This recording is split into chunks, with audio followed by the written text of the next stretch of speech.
Hello, everyone, and welcome to today's webinar. I'm Steve Myers, Managing Editor for Digital Health Insights, which is powered by Chime. Today's webinar is Nutanix VMware Migration Program for Healthcare Technical and Financial Considerations. We'd like to thank Nutanix for helping us bring this educational opportunity to you all. And thank you all for attending. Before we get started, just a reminder that this webinar will be available on demand. You will receive an email shortly after the close of the webinar, letting you know that the on-demand video recording is ready to go. Also, we will reserve some time for Q&A at the end. You'll see a Q&A function. Feel free to submit a question at any time, and we'll get to as many questions as we can at the end of the presentation. So first, I'd like to introduce to you Frank London, who's Director of Global Healthcare Alliances at Nutanix. Frank brings more than 23 years in health IT leadership with a proven track record of creating industry-leading independent software vendor programs. As the leader of healthcare alliances and strategy at Nutanix, he's responsible for developing partnerships with the industry's leading software providers. He's overseen the rapid growth of Nutanix's healthcare alliances business and thrives on working with customers and partners to design solutions for life-critical application workloads. So I'm going to hand things over to you, Frank, and you can give us a little background on some of our special guests today. Yeah, absolutely. So thank you for that introduction. I would like to just highlight a few of the topics we'll be talking about today. The first one is key challenges and opportunities that are associated with traditional three-tier infrastructure. Next, we'll talk about a few things that you should consider when evaluating alternatives. And then finally, we'll talk about migration approaches, how you can go from your existing environment over to Nutanix. But before we get to that, I would like to introduce Kurt Tellup. He is the Healthcare Field CTO. And John Kohler, he is the Technical Director of Engineering. Before we get started, I would like to highlight a few of the challenges that we hear about at Nutanix on a daily basis. And the first one's probably not real surprising. It's that healthcare IT budgets are notoriously tight. And other virtualization companies are exacerbating those issues. They're negatively impacting the budgets due to recent pricing and negotiation tactics. In fact, we're speaking with clients that have had their prices double, triple, even quadrupled from previous terms. And that's the reason why I'm guessing many of you are here today, to understand how Nutanix can help reduce your exposure to those price increases. We also hear that running business on three tiers is complex and time-consuming. It requires multiple teams to coordinate deploying, upgrading, protecting, and securing the environment.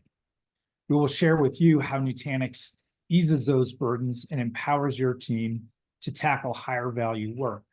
The next challenge is ransomware. The attacks continue unabated, and they're in fact accelerating. According to Epsisoft, the number of successful attacks doubled in 2023 over 2022. We'll show you how our integrated tools can help you secure your data.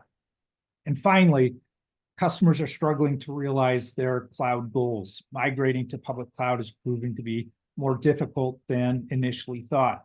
And we'll provide you with a high-level overview of how we can help accelerate your journey to the cloud.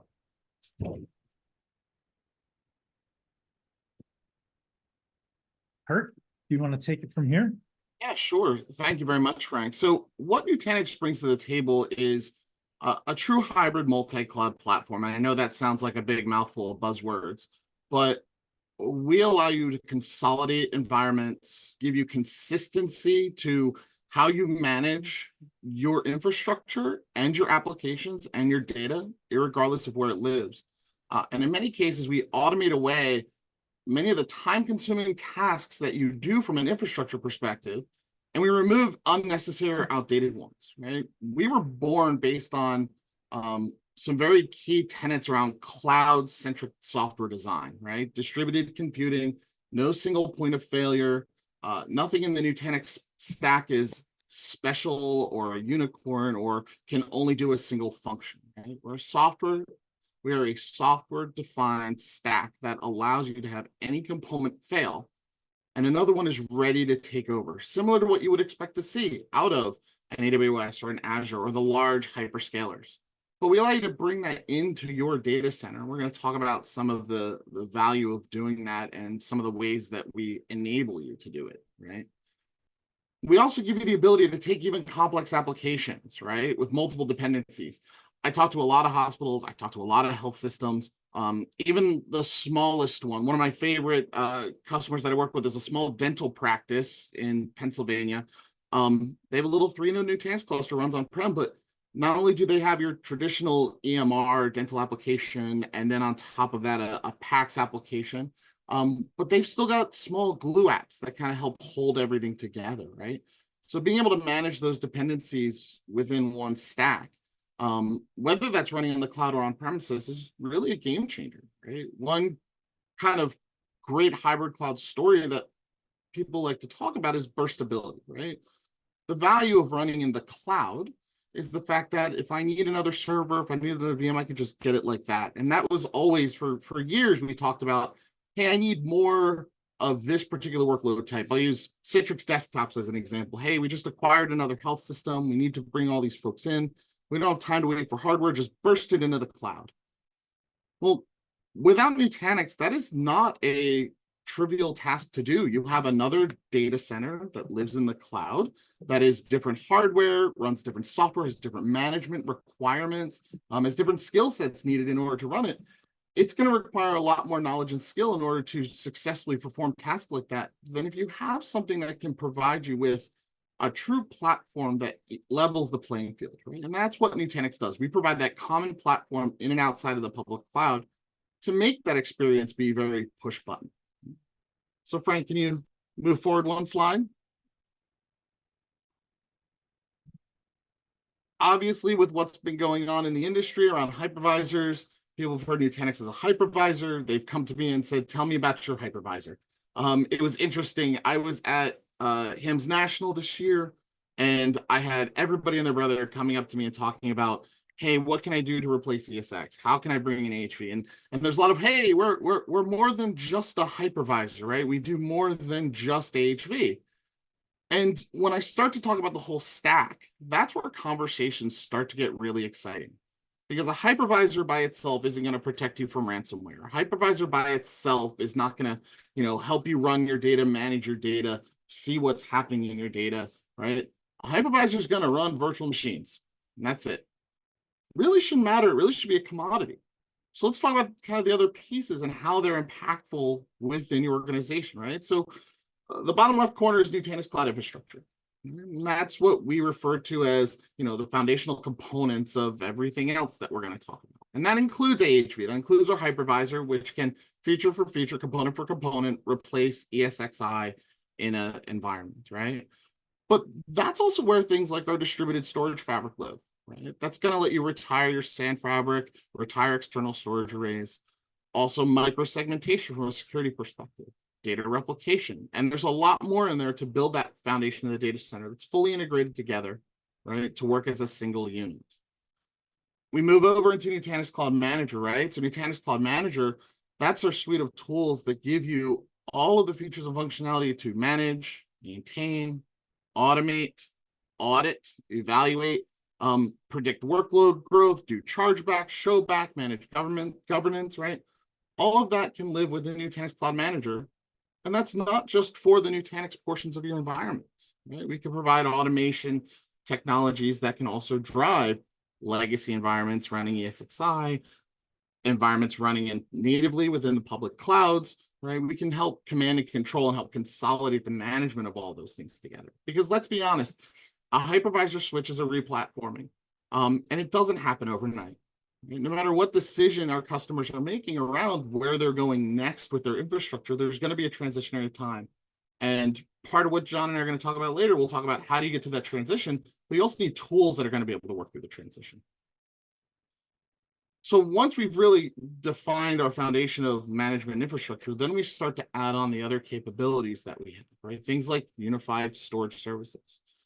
Whether I'm small or whether I'm large, I've probably got some unstructured data. AI is a big push right now. We've got all of this data that we want to start using for more than just sitting out there and taking up space for 7 years until we can finally archive it off or get rid of it, right?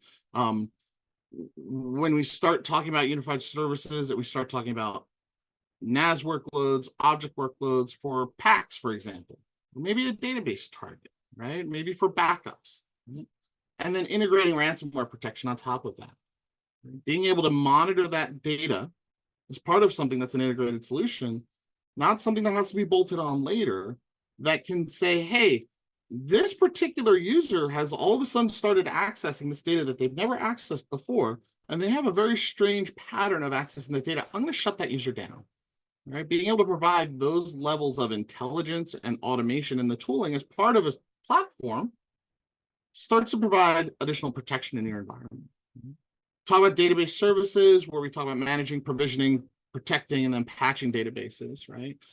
Maybe I don't need to have a DBA working every night in order to do code upgrades in my database. Maybe my SQL Server upgrades can be done by an operator who's using a push button service for managing databases. And then also Kubernetes, right? Kubernetes services for those container-based workloads, whether it's internal development, internal applications, or supporting artificial intelligence initiatives. AI is the hot button. It's a hot topic. If we're talking about GPU-enabled workloads to run AI, they're probably going to be looking for Kubernetes services. Again, something that's integrated. So you can start to see as I talk through the components that make up the platform, you see functionality is built in that replaces a lot of other products that are bolted into many existing three-tier infrastructures, right?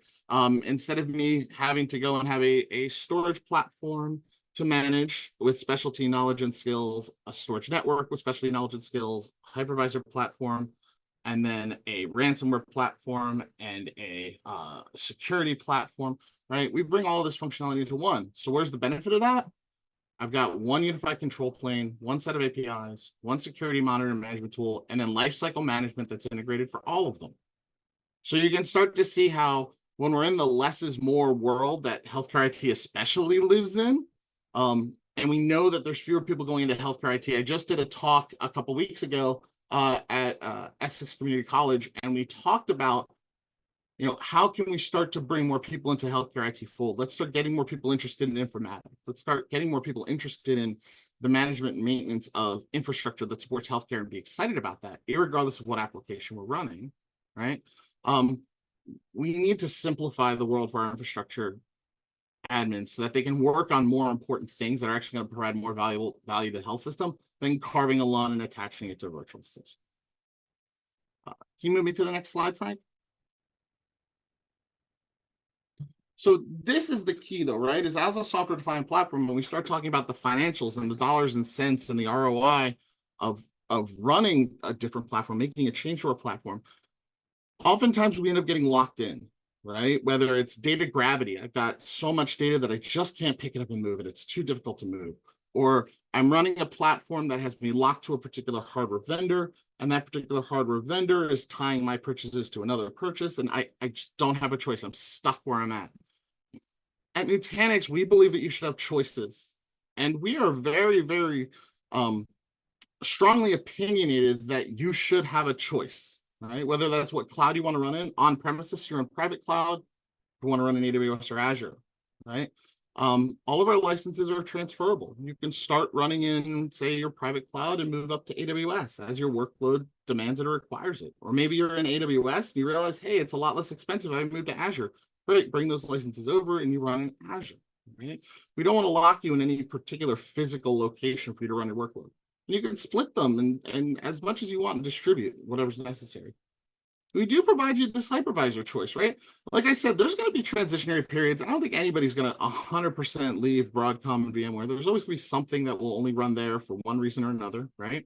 But you can run AHVR hypervisor, and we'll talk about migration to that. VMware vSphere, continue to run ESXi, continue to leverage your existing tools, just the new platform. And even Microsoft Hyper-V, we're providing our customers with that choice of what hypervisor they want to run in their environment. But you can still make changes. In fact, I have customers now that are going through an in-place migration, right? So they've got an existing vSphere environment running on top of Nutanix, and they've said, we want to go to AHV so we could save money on our licenses. And they're doing that as an in-place rolling replacement of the hypervisor on their cluster. And then the last component here is talking about platform choice, right? We are hardware agnostic, right? We have specialty versions of our hardware that are packaged and specifically built within our HCI guidelines from, obviously many of the hardware vendors you see below, whether it's HP, Lenovo, Cisco, Dell EMC, even our own Supermicro, Nutanix branded Supermicro hardware, right? But you get to choose what platform that is, and there's no lock into a particular one. So if you run Nutanix on HP hardware, for example, and after 3 years, it's, you say, hey, I need to replace these nodes, or I need new hardware, and I'm getting a heck of a deal from another vendor or HP again, right? I can replace those nodes with any vendor, migrate over to them, and take the old nodes out without an outage, without any downtime. And I can make that choice, which means that when we start talking about the costs and the dollars and cents, you can kind of package things together from a purchasing perspective, which may reduce your overall total cost of ownership of something like this platform. And the next slide, please.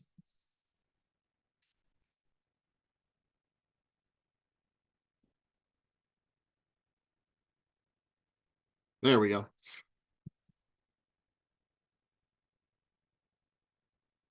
Thank you, Frank. So when we talk about any workload, I do like to focus, especially in this venue, on healthcare specific ones, right? We can talk about EMR and EHR support, support for PACS applications, different imaging applications, and putting that data not just running the application on Nutanix, but also storing that data on unified storage. Talk about the presentation layer, right? Citrix and Horizon, providing that delivery to the point of care in a performant fashion. I always joke with the newer engineers. I say the way to not make it out of a hospital's parking lot is to make the nurses have a longer login time. You will probably end up going right back in the ER because someone will attack you in the parking lot. We want to make sure that we're providing the best infrastructure, that we're providing the best support and the best application support, whether it's being verified, certified, qualified, comfort leveled, right? We have folks like John who work directly with the ISVs. We make sure that you're going to have the best experience with these applications when they run on top of Nutanix. There is no workload that we will turn away, right? And we spend a significant amount of time working hand in hand with these application vendors to validate, qualify, and give you that best experience, right? And one of the great things about Nutanix and healthcare is our ability to enable consolidation in these environments, right? It's not uncommon for a larger health system that has ambulatory facilities that we start talking about, well, they have a storage array and some servers to run the local workloads, plus they have a NAS device there because they have some localized PACS environments. And then on top of that, they've got maybe a specific backup target, or they got other hardware. They end up with 3/4 of a rack or a full rack of equipment sitting in a small ambulatory facility, right? And we start talking about consolidation, the ability to run multiple healthcare apps coexisting within the same virtual infrastructure, but then also adding in the ability to store that PACS data in that same infrastructure, or manage that object data in that same infrastructure, and provide all these different functions that you see across the bottom there of the slide. And we go from a 3/4 rack or a full rack down to just 4 or 5 U in the environment, right? Significant consolidation, which then means less power, less heat, less cooling, right? Simpler to manage, simpler to handle if there's failures in the environment, right? We also work with you to help you handle application vendor over-speccing of their applications, right? There's automation that's built into the platform where we can help you right-size workloads. I love it when a healthcare app vendor comes to me and says, our application requires 64 cores and 512 gig of memory just to turn on. And we start looking at the performance numbers, and it's using no more than 2 cores and say, 16 gig of memory. And we say, hey, can we turn some of these dials down a little bit? Like, that would be great. We can help you right size so that you can handle those overspec applications from day one. Again, I am a resource, Frank's a resource, John's a resource. We love to talk about specific healthcare applications. What are we doing with them? How are we working with them? And how we can help you in your environment, right? And really how we can help you save money and really level your environment up to do some of the projects that you've wanted to do, but may have not been able to do in the past, whether that's a disaster recovery project, I spoke with a health system the other day who said, "Hey, listen, we've loved to do DR, like real DR, not just backup and hope we can restore from backups, but do a real DR scenario up into the cloud." And I said, "I can help you with that. We can do Nutanix in the cloud, Nutanix on-prem, and just use our existing tools for replication." Or honestly, what's becoming a bigger trend is, active or active passive sites where we run at site 1 for 6 months of the year, and then we fail over and run at site 2 for 6 months of the year, and then fail back and forth. And there's certain hardware and software complexities and requirements for that Nutanix can help you with. And it's something that we can do with a fully integrated platform like we have. So, but obviously the first step to that is actually getting everything onto the platform. So that's kind of where I'm going to hand things over to John here to talk about migrating from existing 3-tier infrastructure into a Nutanix environment. Oh, thanks, Kurt. Yeah, so before we talk about kind of tooling and the art of the possible, I always like to throw up this one slide on what's the most basic flowchart of migrating to a new platform look like. And those who have done replatforming or physical to virtual back in the day or virtual to cloud now, some of it's going to sound familiar, but to level set for everybody, we have some, we'll call it legacy workload or existing workload. Everything starts with planning, right? There's the proper planning prevents poor performance is something that it rings inside my brain. We talk with customers about this because even with the best tooling and best platform, if we don't get the planning right, it doesn't really matter. And I won't read through every dot point there, but if you haven't done a replatforming or application migration or movement of workload before, it's worthwhile to cover some of the basic skeleton of this. And the very next step is figuring out, when we're looking at a workload, are we going to move this from an infrastructure centric perspective or an application centric perspective? And really what that means is, are we going to pick up the workload as is? We think of physical to virtual back in the day. Doesn't matter how it was configured. We just vacuumed up that system with some sort of conversion tool, put it in a virtual machine and said, okay, now it's not on some, old machine. Now it's a virtual machine. Everybody says, hooray. That's one path. And you still kind of go down that path today with things like migrating a virtual machine as is from one platform to another, or a virtual machine as is on-prem into some cloud instance like an EC2 VM, and just kind of cut and paste. That's one approach. The other approach is an application-centric approach where you say, hey, maybe you have something like Meditech, for example, where you might not get a lot of systems level maintenance on that platform over the course of its life. So when you're moving from one platform to another, you might say, hey, I'm going to stay on some version of Meditech Expanse or Meditech Client Server or Magic still out there, out and about. But I haven't upgraded my operating system major version in forever. So I'm going to go from Windows 2012 R2 to 2016 or 2019 or 2022 and use that as a way to say, yeah, we're going to move the application as is, but we're effectively going to refactor and rebuild everything. That might include, resizing, changing the shape of things, but taking care of technical debt, makes a lot of sense. Now that tends to be more involved. And as we talk about, hey, Nutanix is coming in, we're going to go into this new platform, this new hypervisor. This is the conversation we have to have of, we're going to move our workloads from wherever they are today. It might be a Broadcom-based platform. It could be something else. How are we actually going to do that? And what sort of level of effort is it going to take? Especially when you're thinking about things like contract negotiations, we have X amount of months left on our ELA or our agreement. We got to get it done in time. This framework starts to become very important. Now, if we zoom out and kind of look at the most quick way to do this, it's an infrastructure-centric approach where we can automate things with a migration tooling. So if you go to the next slide, please. Nutanix provides, whenever this decides to paint in PowerPoint, there we go. Nutanix provides a really slick tool. By default, it's included with every purchase. We don't license it on a per VM basis or per vCPU basis or core basis or something. It's called Move. And the tongue-in-cheek joke here is that we're a California-based company, so I think the product managers get bonused for having as short a name as possible and right on the nose where we can. So the tool that does moving things and migrating things is just called Move. So with Move, It's a virtual appliance. You can deploy it in your new environment, you can deploy it in your old environment or wherever.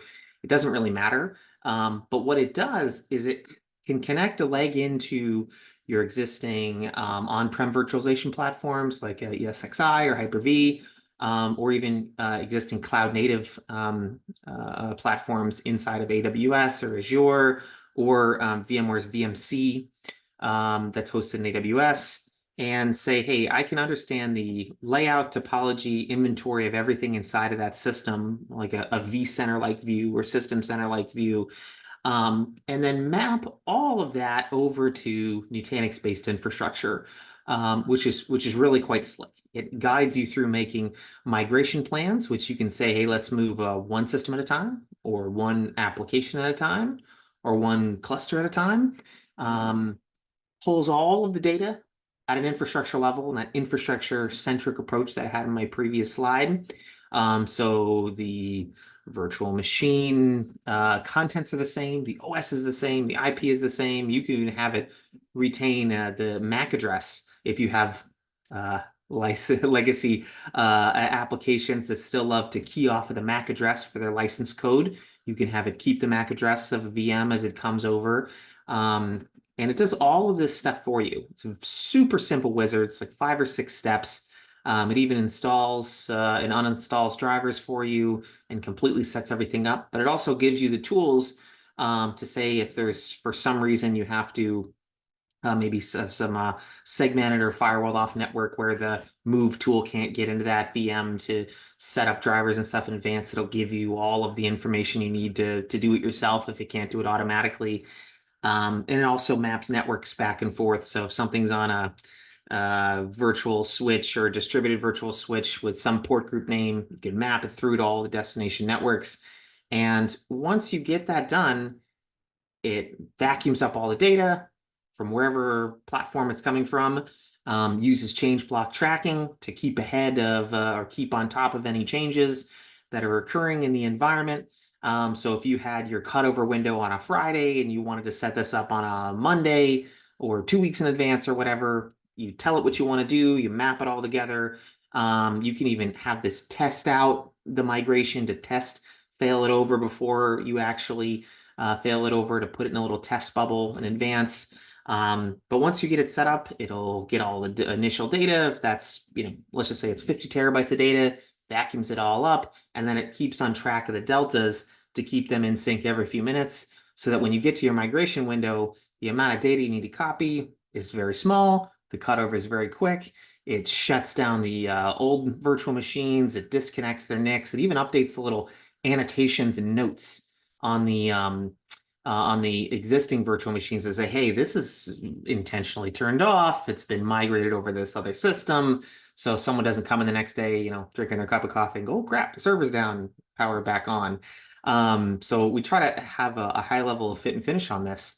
And again, tools included with the platform, we make it easy to come on and re-platform these workloads. And I will say, I talked about Meditech earlier. It's something near and dear to my heart. I own the technical side of our relationship with Meditech. And one of the things that we did for that validation to make it easy to migrate was we support physical mode RDM translation inside of this tool. So if you have Meditech, for example, where all the file servers have physical mode raw device mapping volumes inside of every single file server, Move will actually convert all those to virtual RDMs, copy all their data, put it on top of Nutanix, so you don't have to manually copy data over or refactor it inside the operating system. It just takes care of it, which is really slick.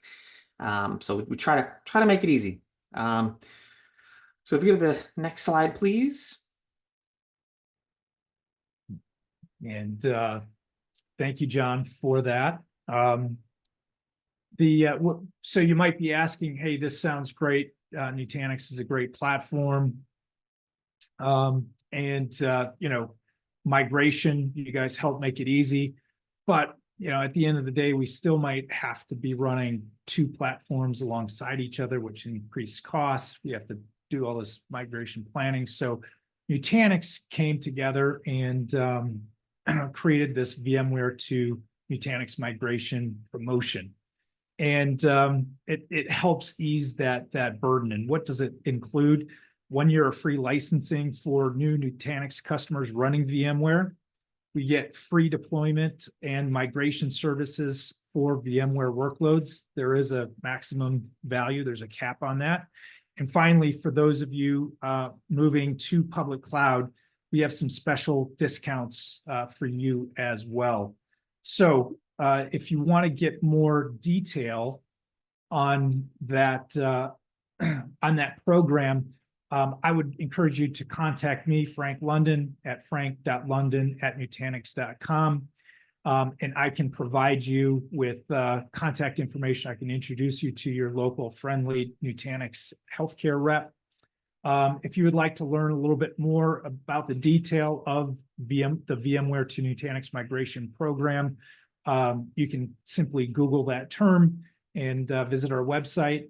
Or if you would like to learn more about the migrations, we have a migration guide as well. You can also Google that term, or what's probably easiest, if you just, again, drop me an email and I can send you both of those white papers. So with that, I would like to just open it up to some questions. Hey, thanks, Frank, John, and Kurt, for walking us through all that that wealth of information about the migration. Surely, with all the technical aspects of this and so many different organizations having different needs, there's surely some questions and that are coming in. I would like to remind everybody to utilize the Q&A function if you would like to ask a question. And as we head into Q&A, just in case someone has to jump, just a quick reminder that you can access this video on demand shortly after the presentation today. So with that, I would like to get into some of the questions. First, and I'll let whomever of the three of you would like to jump in, if it's one or two or three of you, if you all want to tackle it. But the first one we have is, what is the typical duration of a migration? Great place to start. Dude, that's a great question. And as somebody who is an engineer, it's it depends type scenario, right? I think, as John showed in his, in the slide earlier, it's a lot of time. Most of the time is spent in the preparation, right? Not only in the preparation of identifying the applications, but identifying the interdependencies within those applications. Things like the move tool gives us the ability to group virtual machines together, right? Because usually you want to move things all at one. You want to move things in chunks, right, that are appropriate for that chunk of data to move. So, I've seen migrations where I have taught a customer how to fish, right? I've taught them how to use the move tool, and they've done their entire migration for a small shop in, a weekend, overnight. They do everything as one big bang and just cut everything over. The move tool can do 100+ virtual machines at a time. But usually it's a little bit more controlled than that, right? Customers will want to take their time as they do their identification. They'll move things over. But I've never seen, a large health system take more than a few weeks of true, dedicated work of, okay, I'm going to do a cutover for this application, this application, this application. It's a failing to prepare is preparing to fail type scenario, though. You still have to make sure that you cross your T's and dot your I's, that you're moving the right applications at the right time. And heck, sometimes it's just coordination with your external users, right? If all I need is a reboot, that may take me a specific maintenance window that's going to occur during a specific prearranged month time. I don't know, John, if you have any other input on that one. On the technical side, I mean, I think your answer, you nailed it. On the technical side for move, if we're using that to automate the migration, so I mentioned that the cutovers themselves are pretty quick. We're talking like in the order of minutes to do that final synchronization, the last few megabytes or gigabytes of data, so it's constantly keeping up with things. So really it's just, hey, that period to copy the last little bit, shut the source down, fire up the target. We're talking like less than 10 minutes door to door. But that can also be batched together of, hey, I'm doing 15 web servers all at the same time, like they can run in parallel or what have you. So those things, we try to make it as easy on the administrators or staff who are doing the work as possible. So pretty snappy, all things considered. And like I And- said, you can test it in advance. So it's not just let's pray this works in the next 5 to 10 minutes. It's you can actually run the tests of that migration plan before you do it so that you can be confident that it will work. So yeah. You know, and that's also assuming that you really need to migrate. You know, if I look at like an end user compute type environment running, say, Citrix, right? You may just need to update your gold image with a couple of drivers to run on top of AHV. Install the Nutanix plugin for AHV in the Citrix Studio, and just start pointing your users over to the new platform, and then slowly bleed them off, right? So you may never not actually need to migrate anything. It may just be configuration and augmenting the existing environment as users move over. Yeah, and that goes into that application-centric part of the diagram that I mentioned, is if the application does support things like that, then you take advantage of it and make it super easy. For example, when Epic customers come into our platform, that's exactly how we do it, whether it's for the front end for Hyperspace Classic and Hyperdrive, or even the back-end databases as well, as it's always, setting up secondary copies of things, making sure everything works because we want to do proper planning, and then cutting things over at a service level. Obviously, the databases still require downtime to switch over to a different replica, but for everything else that's load balancer based, it's easy cheesy to cut into infrastructure and not have to take things down. Very good. And since you mentioned administrators, this next question is a great opportunity to unpack the burden that administrators can expect. The question is, how difficult is it for a VMware administrator to learn Nutanix, and like how much training is required or suggested? I often will teach workshops and boot camps for prospective customers and for our customers. And I have a running gag where I say, listen, if you've been managing VMware for years, it's going to take you a full day to really get comfortable with the environment, know how to do all the stuff that you do. And that's a true statement, right? If I sit a VMware admin down, I introduce them to Prism, and we start walking through things. Usually about a day's worth of training gets them up and running, and they can do everything that they can do in VMware. We may do a second day on troubleshooting, and then we can start talking about certifications and qualifications. If I have somebody who's never managed a virtualization environment before, though, it takes about half that time. And the reason for that is, like I said earlier, there's a lot of parts of the platform that we just do automatically, right? There's no reason for somebody to have to manually do certain technical things anymore. They're just kind of legacy because of how other platforms are built. So because we've got so much automation built into the platform, I often am working with ESXi and say, well, where's the button to do this? Where do I create this object? Because that's what I need to do. And I say, you don't need to create that object. We do that for you. So the ramp up time is extremely rapid, right? You can very quickly learn the platform, very quickly start working with the platform. And the other piece we didn't talk a lot about here is our support organization is very good at not just, if you open up a case, you will get a live person who knows what they're doing and they will fix your problem. They'll explain to you what they're doing while they're doing it. They'll even kind of do a little bit of knowledge transfer as you are working with them. It's not just, oh, I'm going to dial and fix it, and you don't really know what happened, right? So yeah, the learning curve is not steep. It's very quick and easy to learn, very simple web-based interfaces, but can do some really amazing complex things. The one link that we don't have up here, and I love to send people to, is nutanixbible.com. It's pretty easy to remember. And that will take you as far into the nitty gritty as you want to get into how the platform works and how to manage it and how to use it.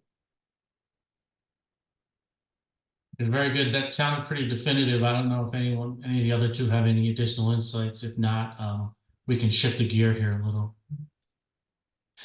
Okay. So next question, do you have a certification program for healthcare ISVs vendors?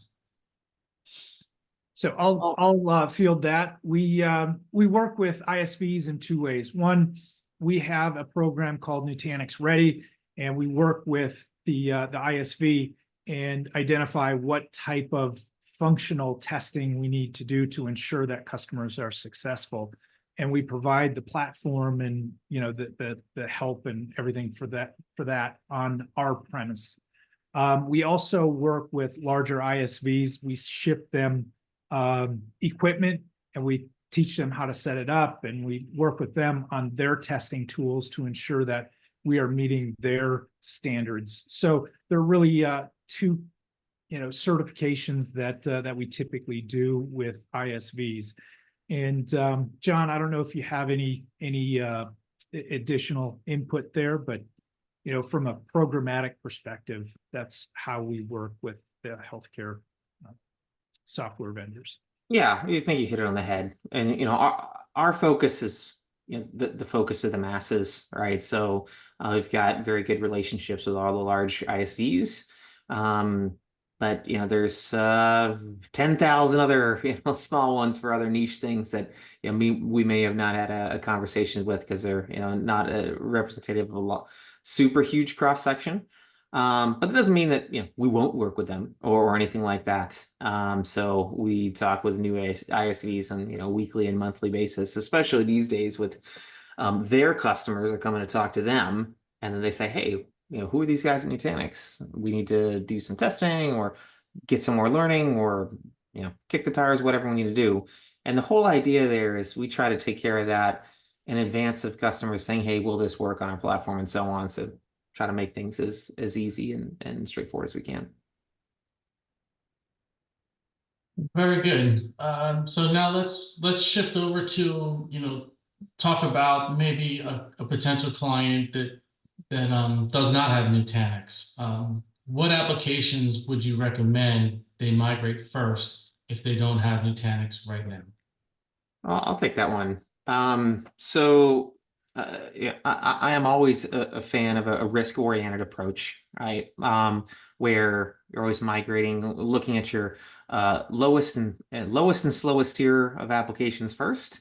That's usually your dev, test, lab, UAT type machines. Hopefully representative of the rest of your workload. So there's a lot of confidence building. And that's not just for Nutanix. If you were asking me that same question for moving to AWS or Hyper-V or back to bare metal or anything, right? It would be, let's start with the lowest ring first. Make sure that people are confident in the planning, are confident in the process, and that the execution goes smoothly. And to Kurt's earlier point on learning the platform, a lot of learning is by doing, right? So when we get those, would say non-critical workloads first, you're figuring out, hey, how do we do all these day two operations if they weren't covered in some sort of training class, or you'd forgotten from a training class to whenever you got around to do the migration, because those can certainly be two different times. But once everybody's confident, they got the process down, got the plan down, got the way to transform applications down, whether that's an infrastructure-centric approach, or application-centric approach, or a little bit of both. Then it's on to general server virtualization workloads and then clinical workloads and so on. Generally, it's, hey, let's move the stuff that touches patients last, just because, again, risk-oriented framework would tell you that you want to move your lowest risk stuff first and stuff that you have the utmost control of first. And then we get to the clinical apps as part of that. And those clinical apps will also have their different tiers and different sections to move them in a sane way. I'll toss it over to Kurt if he's got anything else to pile on there. No, that's pretty much right along the lines that I typically recommend to customers and what I've done in the past in my experience, right? Oftentimes we see people start to move kind of some of the more infrastructure applications and tools first, right? Because then once they've moved them, done any configuration changes or anything like that they want to do, it kind of gives them a little bit of a green field / brownfield advantage, right? So for example, if somebody's moving databases, right, they may want to take that opportunity not just to migrate infrastructure, but they're also maybe restructuring how that database is laid out, right? So doing a dev or a sandbox or a QA type system lets them not only go through the process of validating the migration and migrate the workload, but also understand the impact of any other changes that they might want to make before they get to their production workload. Okay, very good. I don't see any other questions loaded in the chamber, but let's give the attendees one last chance to submit a question they might have kicking around in their mind. And in the meantime, it might be a great chance for each one of you maybe to provide a final thought. If there's, maybe that could be one takeaway that you would want if attendees came away from this, one maybe takeaway that they should grab regarding this migration. Let's start with whoever wants to jump in, really, and then we'll keep an eye on, see if any final questions come through. I'll start. I would just like to reinforce that Nutanix really takes a partnering approach with our customers. We want to work with you to ensure that you are successful in migrating whatever workloads you may want to, and it's really about a win-win for both parties. Kurt? Yeah, I think that usually my word that I go to when I talk about Nutanix, especially in this context, is about simplicity, right? The platform is simple to own, it's simple to manage, simple to run, simple to migrate onto. And when we make things simple, we don't have to spend as much time on them, which then you can use that time for other more important, more valuable things within your infrastructure, right? So one of the Nutanix goals from an engineering perspective is to make sure that things are simple, whether it's from the user interface, whether it's from an automation perspective. And like I said, it's very quick and easy to learn. So simplicity is really the core of everything I try to do around Nutanix. John?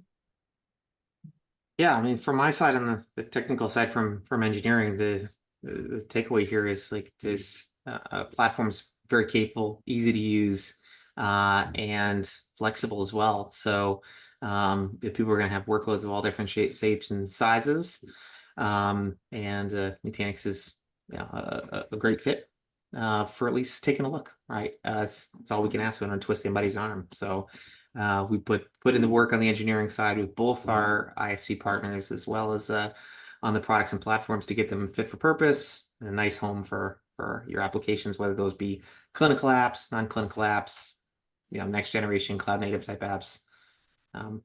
They can find a good home here in Nutanix.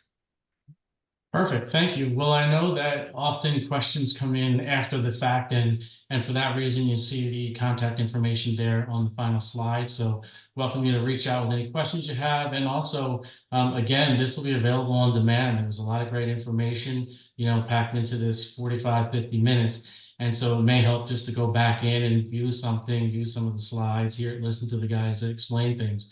So look for that email coming to you to let you know that on-demand version is available. I thank you, Kurt, Frank, John, and especially the entire Nutanix gang for helping us bring this webinar.